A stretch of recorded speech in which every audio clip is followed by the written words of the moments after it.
cukup banyak ya. Ada misalkan ada listrik. Nah, listrik ini apakah bersumber dari genset atau power plant atau dari PLN? Nah, listrik. Kemudian juga ada kompresor. Nah, ini kompresor ini juga bisa dikategorikan sebagai sebagai media ya untuk menaikkan tekanan. Banyak sekali kan proses di industri yang tekanan harus dinaikkan terlebih dahulu. Ya, misalkan apakah untuk masuk ke proses ataupun juga misalkan untuk proses kondensasi. Nah, ini kadang memerlukan kenaikan tekanan. Kemudian turbin. Nah, sama turbin ya, ini juga bisa saja misalkan turbinnya bisa untuk menghasilkan listrik gitu ya. Gas turbin. Kemudian juga ada pompa. Nah, pompa ini juga merupakan salah satu dari sistem utilitas yang terus saudara-saudara pahami. Ya. Pompa ini merupakan media transportasi fluida cair. Ya. Jadi kalau tadi kompresor itu adalah merupakan alat transportasi media gas, fase gas. Ya. Kalau pompa adalah media fluida cair. Ya. Sehingga Anda harus mampu membedakan ya, bagaimana prinsip dari kompresor dan bagaimana prinsip kerja dari pompa. Ya. Oke. Ketika fluida cair ketika fluida gas masuk ke dalam pompa ya, maka akan mengakibatkan problem yang berupa kapitasi. Ya.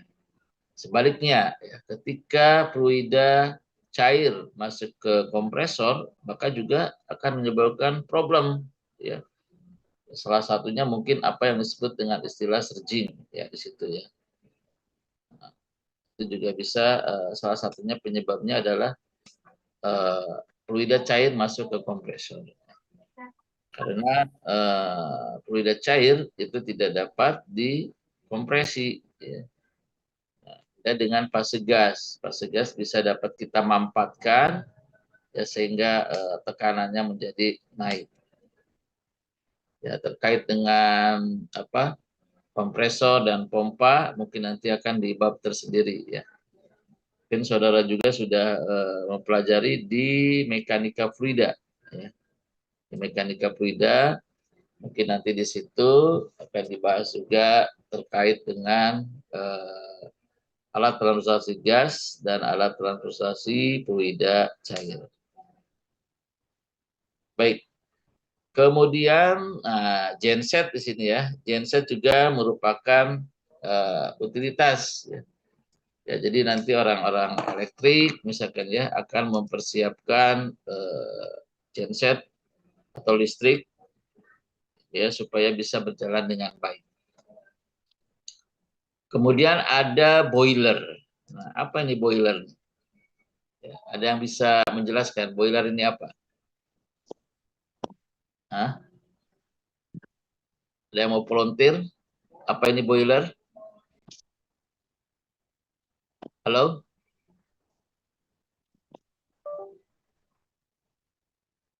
Ada yang menjelaskan apa itu boiler? Nah, coba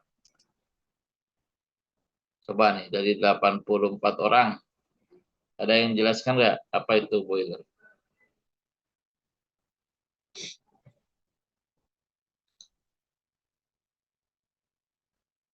Izin jawab Pak, kalau sepengetahuan saya itu boiler itu merupakan alat yang untuk menghasilkan uap dengan cara memanaskan cairan Pak. Ya, oke, ya benar ya. Ya, boiler atau juga disebut sebagai bejana pertekanan. Ya, di sini produknya adalah berupa steam ya. Jadi dari air ya boiler feed water BFW kemudian diproses dengan cara dipanaskan ya sehingga dihasilkan uap. Nah, nanti uapnya akan bertekanan sesuai dengan spesifikasi steam yang dihasilkan, ya. Apakah high steam, middle steam, atau low steam. Nah, nanti pembagiannya bisa dilihat dari jenis pressure yang dihasilkan. Misalkan low steam itu di 3 kilogram, ya, lebih kecil dari 3 kilogram per sentimeter kubik per sentimeter persegi gauge. Ya, kemudian middle steam, ya, mungkin di antara 3 sampai 40, ya, sedangkan di atas 40 itu sudah termasuk high steam, ya. Akan tetapi perlu diingat bahwa boiler feed water, ya, atau air umpan boiler itu harus ditreatment terlebih dahulu, ya. Harus benar-benar soft water. Kenapa? Karena dikhawatirkan ketika mengandung mineral-mineral yang cukup tinggi, ya, misalkan Si, kemudian Hardes, ya, itu dikhawatirkan nanti di dalam boiler akan terjadi hal-hal yang tidak diinginkan, misalkan semacam korosi, kemudian juga fouling, kemudian scaling. Nah, ini potensi-potensi yang akan merusak performance dari boiler. Ya. Oke, baik. Kemudian sistem utilitas lainnya adalah wastewater treatment. Nah, ini biasanya pengolahan limbah, ya. Nah, jadi limbah produksi yang dihasilkan sebelum dibuang ke lingkungan, ya, harus mengalami proses treatment terlebih dahulu, ya, sehingga limbah yang dibuang, ya, memenuhi batas ambang minimum ketika membuang aktivitas produksi ke lingkungan. Nah, sehingga di sini ada bagian disebut dengan wastewater treatment. Ya, ini metodenya sekarang sudah cukup berkembang, ya. Sudah cukup berkembang. Salah satu yang mungkin di setiap industri ada, contohnya adalah dengan menggunakan active sludge, ya, yaitu menggunakan mikroorganisme, ya. Jadi bagaimana proses pengolahan limbah ini untuk dapat menurunkan BOD, COD misalkan, ya, kemudian TDS, TSS dengan menggunakan mikroorganisme. Nah, nanti kita bahas, ya, mungkin di pelajaran di pemateri lain sudah membahas terkait dengan wastewater treatment, ya. Jadi kita ambil contoh secara general, ya, misalkan sampah yang masuk, itu akan di-equalize terlebih dahulu, ya. Kemudian mengalami proses screening, ya, artinya partikel-partikel yang lebih besar akan dipisahkan. Kemudian dari screening dilanjutkan ke proses settling, ya, yaitu pengendapan secara gravitasi. Ya, kemudian dari settling ini kemudian dimasukkan ke proses aeration. Nah, di aeration ini, ya, itu mikroorganisme dikembangbiakan. Ya, apa fungsi dari mikroorganisme ini? Yaitu untuk mengkonsumsi senyawa organik, ya, yang ada di limbah, ya, sehingga COD dan BOD-nya akan turun, ya. Jadi mikroorganisme ditambah dengan senyawa organik nanti itu akan menghasilkan CO2 dan panas. Nah, jadi disitulah peranan mikroorganisme dalam menurunkan limbah, yaitu menyerang COD, BOD, kemudian juga dengan proses settling nanti TDS dan TSS juga akan mengendap, ya. Oke, kemudian utilitas yang lain yaitu tank yard. Nah, area lapangan, tank yard, ya, tank yard. Untuk tank yard ini, ya, ini biasanya berisi storage chemical, ya, storage chemical. Oke. Nah, storage chemical. Nah, jadi di sini kita akan menjumpai, ya, vessel-vessel tangki, ya, kemudian juga pompa, kemudian juga perpipaan. Ya, ini harus saudara pahami, ya. Nah, jadi kadang ada di, di industri ini perlu orang tersendiri untuk teknik ini, ya. Karena tadi ya, kompleks juga, ya. Mereka harus memahami tangki, ya, storage, kemudian juga harus memahami piping, ya, kemudian juga harus mampu membaca PNID, ya, dan harus mampu mengenal pompa, ya, bagaimana startup, bagaimana maintenance, ini ada di sini di tank, ya. Kemudian ada plan air, ya, plan air, udara pabrik. Ya. Jadi plan air ini ya sebenarnya ini adalah udara lingkungan, ya, yang dikompresi, ya, sehingga tekanannya menjadi naik, ya. Biasanya ini dari satu ATM, ya, itu menuju atau satu bar menuju ke 7 bar, ya. Nah, nanti dari prosesnya yang ambil, ya, misalkan eh, apa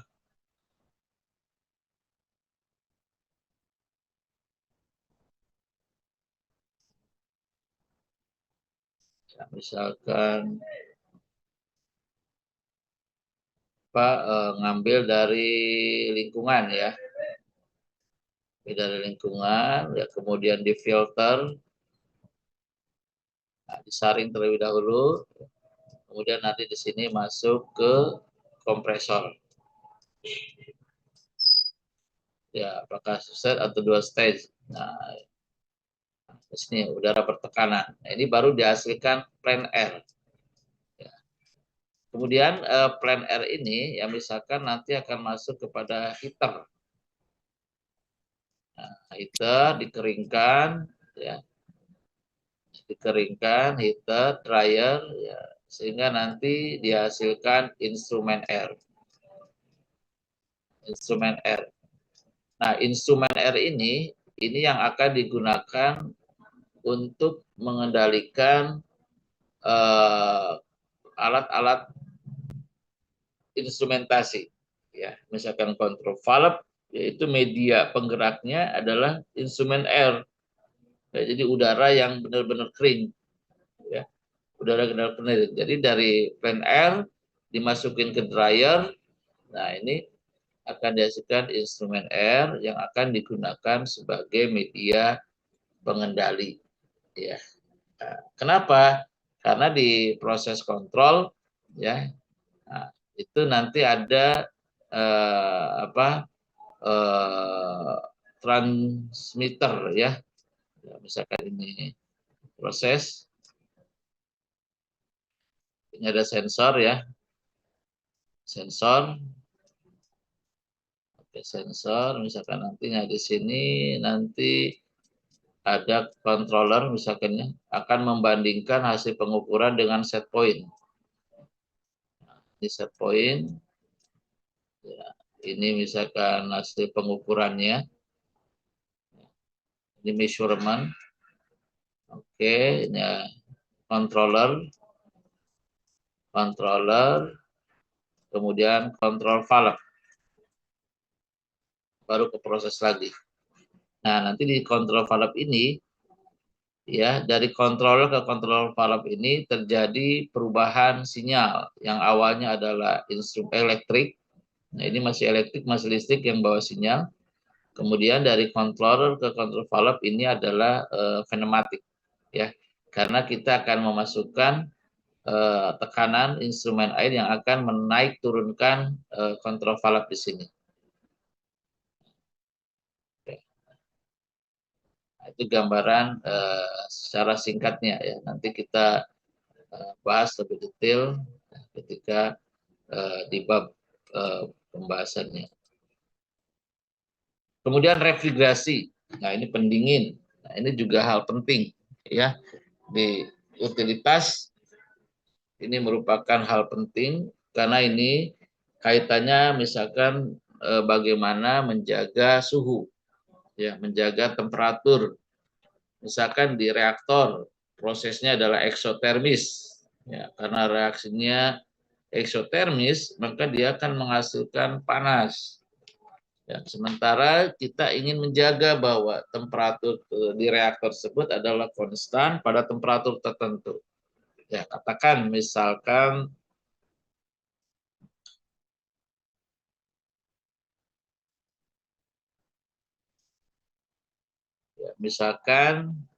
temperaturnya rendah. Ya, misalkan ini ada sebuah reaktor gitu ya, reaktor CSTR. Oke, ini eksotermis. Ya, kita jaga misalkan temperaturnya adalah 8 derajat Celcius. Ya. Sementara proses eksotermis berarti kita perlu pendingin. Ya, katakan di sini adalah amonia. Liquid akan masuk ya. Amoniak liquid ya akan menyerap panas yang dihasilkan oleh reaksi di sini. Oke, amonia masuk melalui koil yaitu di sini ya. Ini ada koil ya di sepanjang reaktor itu ya. Di apa? Ada koil. Kemudian nah di sini akan terjadi perubahan ya karena menyerap panas yang di reaktor ini sehingga amonia berubah menjadi vapor. Nah, vapor ya ini berubah menjadi uap ya. Oke, kemudian di sini kita masukkan dulu ke KO drum.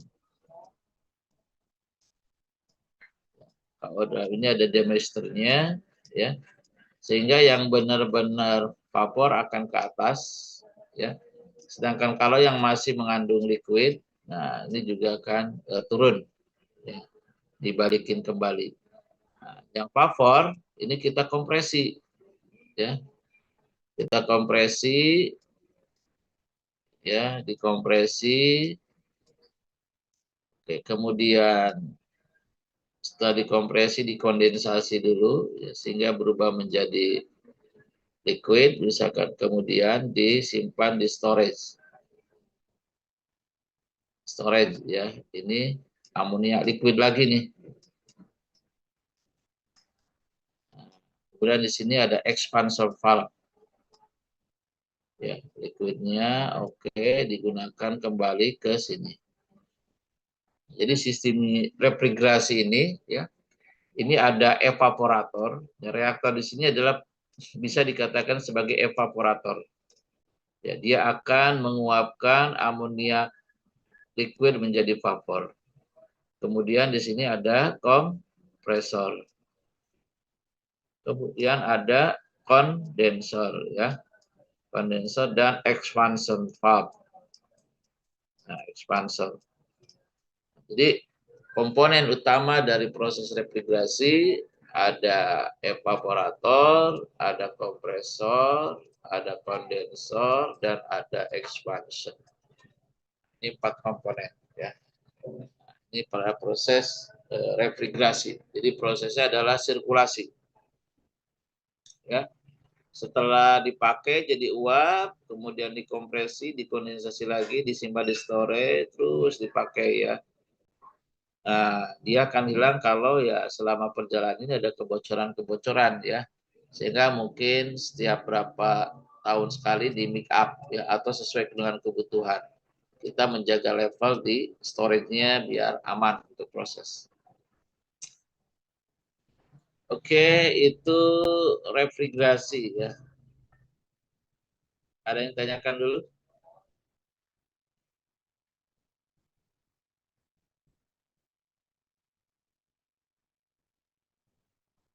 Jelas ya. Kemudian utilitas yang lain, misalkan Demin water. Apa itu Demin water? Ada yang tahu Demin water itu apa?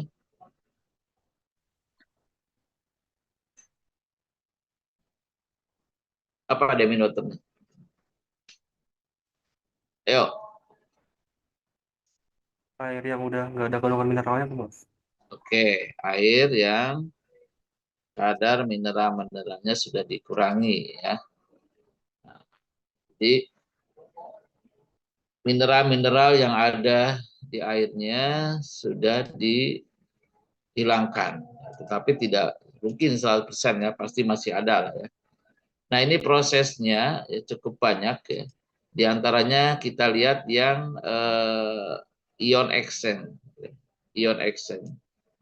Jadi ion exchange ini nanti ada kation dan anion yang akan menyerap atau bereaksi dengan ion-ion yang ada di air. Ya. Oke, biasanya tahap pertama ini adalah filter ya.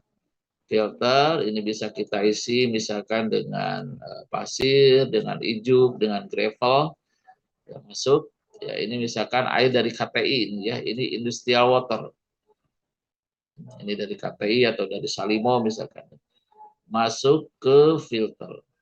Kemudian dari sini ya, baru masuk ke cation exchange. Nah, di sini ya. Di sini ada resin cation. Resin cation. Kemudian dari sini masuk dulu ke degasing, ya, vakum degasifier. Tujuannya buat apa? Untuk melucuti ya gas-gas terlarut, terutama gas oksigen terlarut di dalam air. Ya, jadi di sini ada semacam kolom. Kemudian di sini ada steam yang masuk ya, misalkan low steam di sini masuk ya. Oke, sehingga gas terlarutnya akan keluar. Nah, oke, jadi di sini ada vacuum degasing ya, degasifier. Ya, oke, ini masuk air, kemudian keluar, kemudian masuk ke anion exchange. Ya, di sini anion ya. Jadi apa ion-ion negatif ya misalkan ada SO2 2- ya. Kemudian ada Cl-, ya, misalkan nah, ya. Nah, ini akan ditangkap di sini ya. Sedangkan kalau yang ion-ion positif ya misalkan Ca2+, kemudian magnesium ya ini kesedaran-kesedaran ya. Kemudian juga mungkin mengandung Na+ dan lain sebagainya ya. Nah, jadi di cation exchange ion-ion positif akan diserap oleh resin di sini. Sedangkan di anion ya, ion-ion negatif akan diabsorb atau diserap oleh resin anion. Ya. Sehingga kinerja dari resin ini ya karena menyerap ion-ion positif misalkan di cation atau ion-ion negatif di anion, maka lama-kelamaan kinerjanya akan menurun. Ya, untuk mengaktifkan kembali, maka kita ada yang disebut dengan proses regenerasi. Ya, regenerasi. Itu proses mengaktifkan kembali resin. Ya. Nah, untuk kation itu ya regenerasinya kita masukinnya di sini adalah asam. Asam ya. Biasanya yang digunakan adalah HCl. Nah, tapi mungkin juga ada pabrik-pabrik tertentu yang menggunakan 2S4. Tapi umumnya adalah HCl ya. Sedangkan untuk regenerasi di anion ini ke atas. Regenerasi di anion, regenerasi di anion. Nah, ini menggunakan basa ya bisa NaOH atau KOH misalkan. Nah, di sini ya. Nah, ini proses diamine water yang menggunakan ion exchange ya. Nanti kita analisa di sini ya di produk ini. Ini diamine kita analisa pH-nya ya, turbidity ya. Kemudian alkalinitinya juga dicek ya, cek.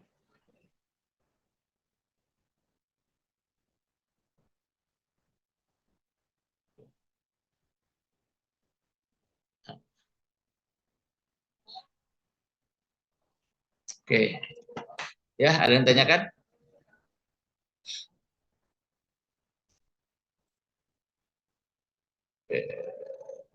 Itu demin water ya. Nanti silakan Anda nanti bisa membuat resume-resume dari materi-materi ini ya. Ini akan sangat membantu Anda ya. 사람으로서 이렇게 첫 피드백을 받았다는 건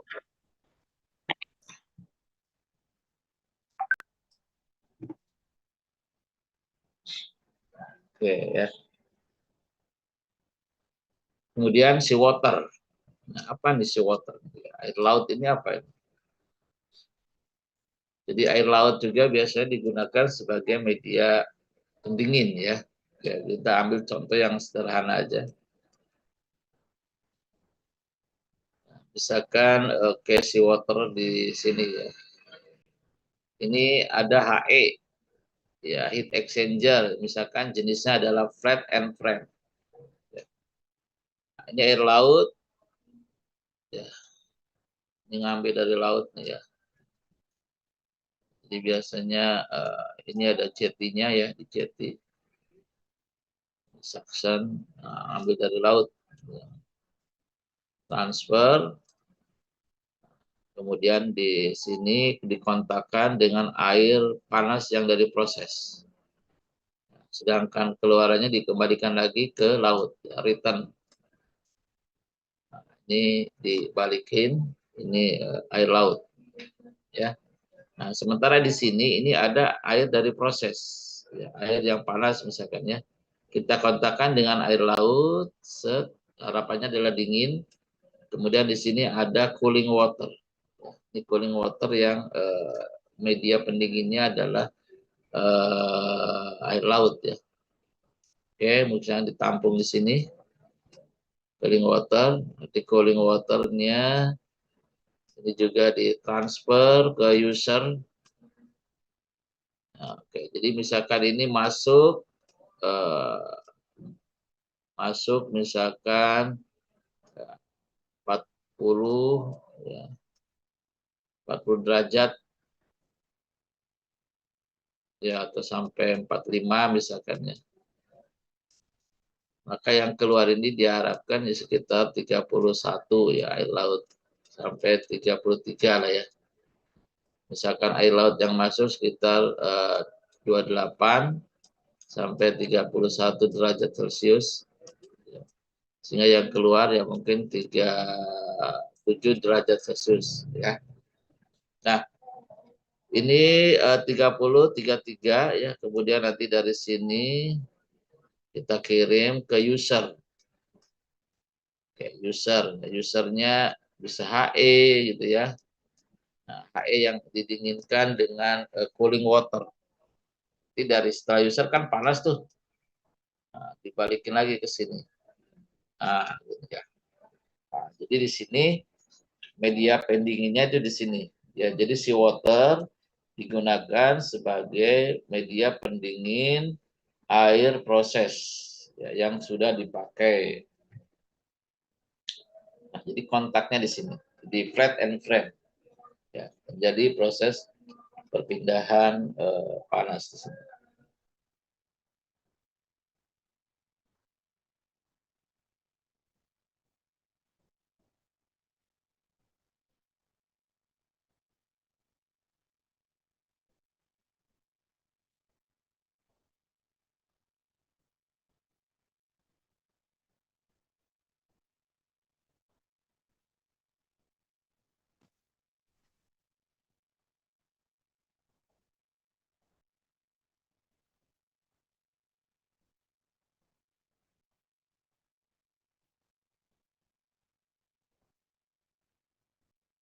Oke, ada yang tanyakan dulu.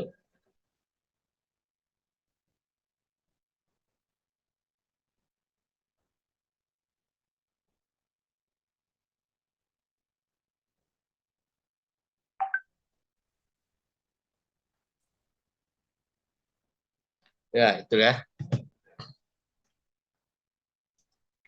Ini gambaran secara garis besar terkait dengan unit-unit utilitas yang saudara harus pahami dan kuasai ya.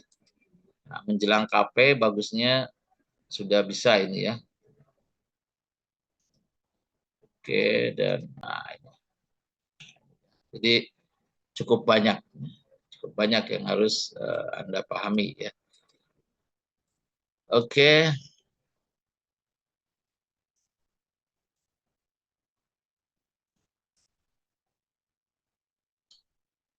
Ya, misalkan di listrik, ya Anda harus dari sisi proses ya, berarti kaitannya dengan efisiensi.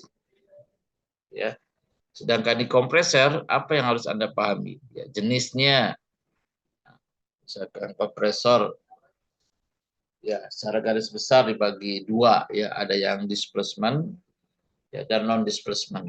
Ya, mungkin nanti di dalamnya ada centrifugal, ada reciprocating, ada Fournier dan lain sebagainya. Ya.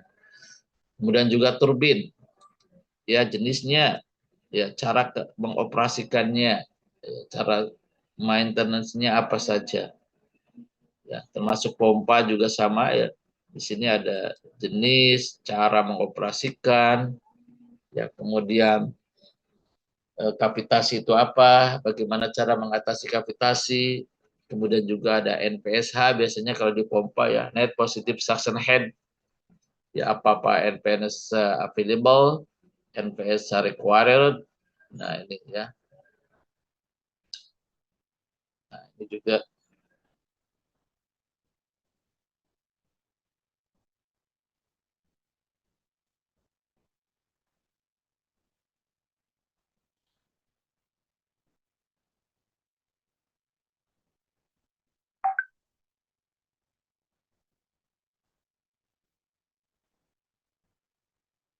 Kemudian juga genset sama ya, mekanisme kerja dan efisiensi yang harus Anda pahami. Kemudian boiler, dari mulai jenis boiler ya, mungkin ada yang water tube, fire tube, ya, kemudian chemical injection-nya apa saja di situ ya. Bagaimana kita menjaga ya, misalkan air yang masuk boiler tidak mengandung oksigen. Nah, berarti kita harus injection chemical ya, apakah dengan hydrazine ya, kemudian menjaga pH-nya dengan memasukkan amonium fosfat dan lain sebagainya ya. Nah, karena nanti ada beberapa problem yang biasa terjadi, ada scaling, korosi, ya misalnya fouling, dan akhirnya Anda diminta untuk menghitung efisiensi boiler. Ya. Jadi panas yang diberikan ya itu mampu menguapkan atau mampu mengubah air menjadi steam berapa persen. Nah ini penting ya, kaitannya nanti dengan efisiensi. Kemudian WWT, ya, nanti Anda harus paham tentang lumpur aktif misalkan ya. Misalkan lumpur aktif, ya, kemudian juga keuntungan dibanding dengan metode lainnya bagaimana. Kemudian VFD-nya juga harus paham seperti dari lumpur aktif ini. Jadi beragam ya, tankyard misalkan dari piping, ya tangki, ya kemudian chemical, termasuk di chemical ini Anda harus paham tentang ini ya, hazardnya ya, hazard ya, MSDS atau SSD ya, safety SDS, safety data sheet. Kemudian plan air, di plan air itu misalkan ada instrumen air, berarti kompresor udara, perawatan, kemudian refrigerasi juga sama ya. Anda harus paham siklus dari refrigerasi. Komponen utama refrigerasi tadi ya, ada evaporator, ada kompresor, kondensor, dan ekspansor. Ini harus Anda pahami. Ya. Kemudian demin, ya, demin. Ya. Misalkan bagaimana mekanisme kerjanya seperti apa. Ya. Kemudian proses flow diagram juga Anda harus bisa bacanya. Ya. kemudian regenerasi, kemudian proses backwash dan lain sebagainya. Nah, ini juga diharapkan Anda bisa menguasainya, ya. Masuk seawater, ya, seawater, ya. Bagaimana mengurangi korosi di pipanya, kemudian mengatur pressure drop, ya. Jadi seawater itu biasanya pipanya cukup jauh, ya, dan besar, ya, diameternya, ya, mungkin dia 0,5 meter atau lebih, ya, besar, sehingga ketika merunning awal startup, nah ini perlu keterampilan tersendiri, ya. Bagaimana menjaga supaya pressure tidak drop, ya, untuk jalur pipa yang panjang, ya, dengan diameter yang cukup tinggi, ya, sehingga perlu diperlukan skill di sini, ya. Kemudian cooling water. Nah, ini harus bisa mencegah terjadinya korosi, scaling, kemudian parameter apa saja yang dimonitor, ya, untuk menjaga kualitas air di cooling water.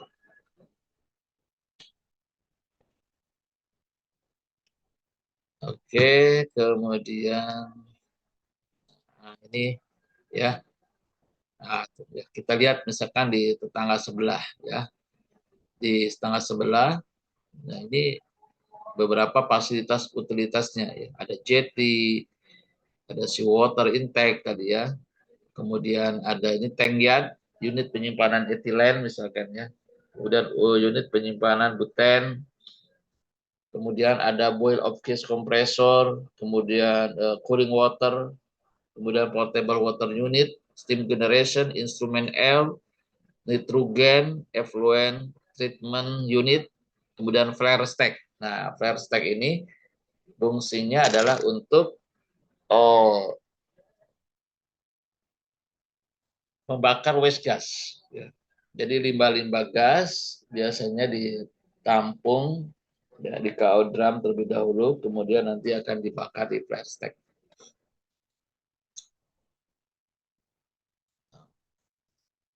Nah, ini, ya, jadi kalau lihat ini plant site, ya, plant site, ya, jadi benar adanya, ya, misalkan ada flare. Nah, flare ini adanya biasanya di dekat dengan di ujung, ya, di ujung, ya, di ujung. Ya, jadi gas-gas yang dari industri, ya, diproses ini nanti melalui pipe rack line, nah di sini, ya, melalui pipa nanti akan dibakar di flare stack. Kemudian di sini ada steam generation, ya, boiler. Nah, di sini ada boiler. Kemudian di sini ada instrumen air, ya, jadi benar adanya.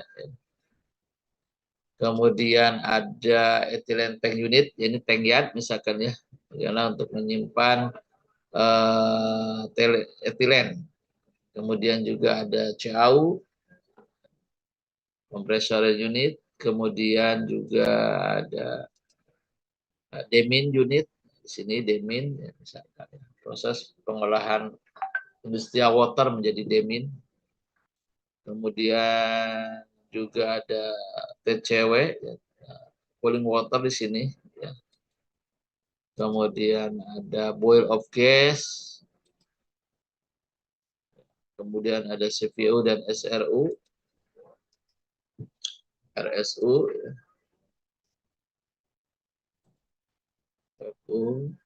Cooling water, seawater intake, ini tank yard, ya, bentuknya spherical. Ini ada ethylene tank, ya. Jadi benar adanya, ya. Jadi ini pabrik di area Gerem, ya, jauh dari kampus kita. Ya, ini fasilitas yang ada adalah ini.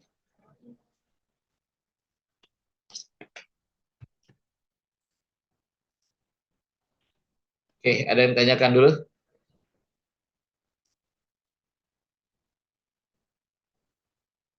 Silakan, ada yang mau tanya?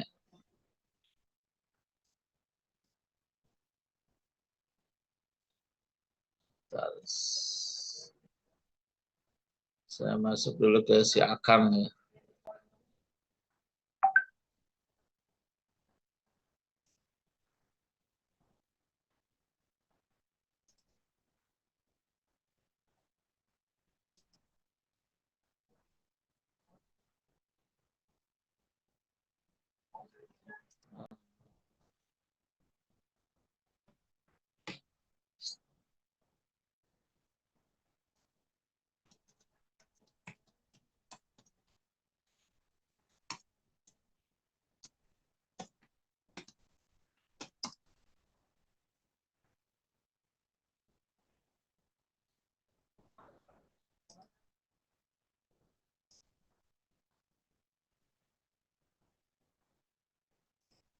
Oke, nanti minta tolong kelas A memvalidasi ya. Kelas A ini ada 3 orang. Iya benar. Iya Pak, cuman 3 orang. Ini baru kuliah 3 kali.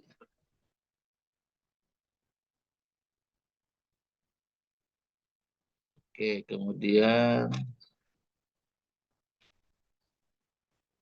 kelas B.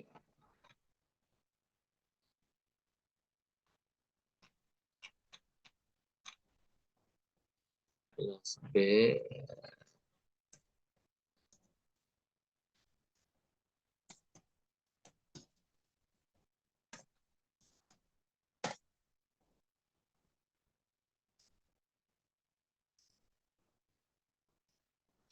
Kelas B ya.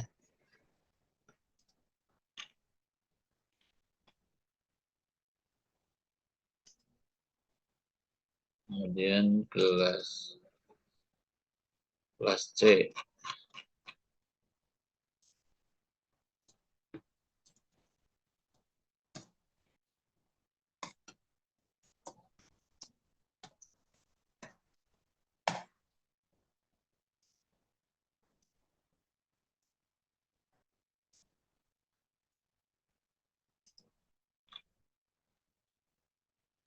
Kemudian kelas D.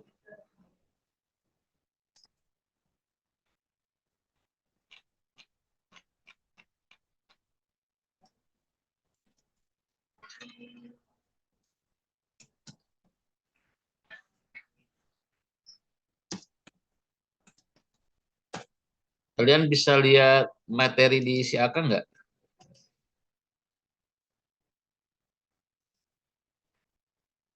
Bisa melihat. Saya kan tadi upload materi melalui si Akang. Bisa download nggak di situ?